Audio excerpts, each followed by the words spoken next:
Dennis Niedringhaus, intercultural trainer, leadership coach. I've got a quiz for you. You may recognize the outline of these four U.S. states, but what do the numbers inside them represent? And a hint, it's not the number of votes in the Electoral College. The percentage, actually, the numbers are percentages, and it's the percentage of residents who own guns. And as you can see from the spread, it's quite variable.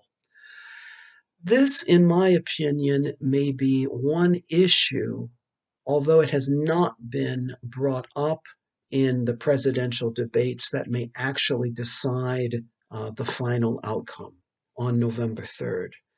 In other words, I think that Biden decided not to talk about gun control despite the ongoing uproar over gun violence in the United States for a very strategic reason. It looks like there are about 2% of the population, mostly suburban women, in a couple of states. This year, it looks like it's going to be Ohio and Florida that may just swing back to the Democratic Party. These would be women who have previously voted Republican because they're just basically more in line with Republican values. And for Biden to talk about the federal government intervening and making it more difficult for people to buy or own guns. With many Republicans, the value to the right to bear arms is just so fundamental. They have such a strong identification with that value.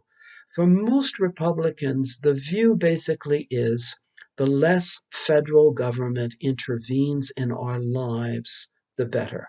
The lower the taxes, that's why most Republicans are opposed to national health care, called Obamacare, but it was really Hillary Clinton's plan.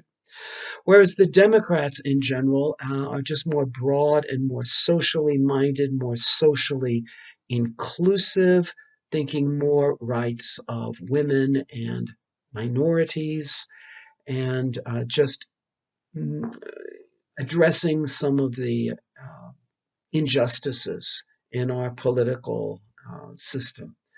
So I think that the results are going to be much closer than what the polls have said, because at the end of the day, people do not vote for or against Trump. I think most people do not find his personality appealing at all, but they vote in line with their party identification.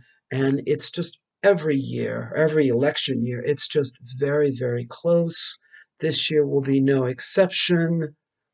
I'll be watching the results as they come in on election night, and let's cross our fingers.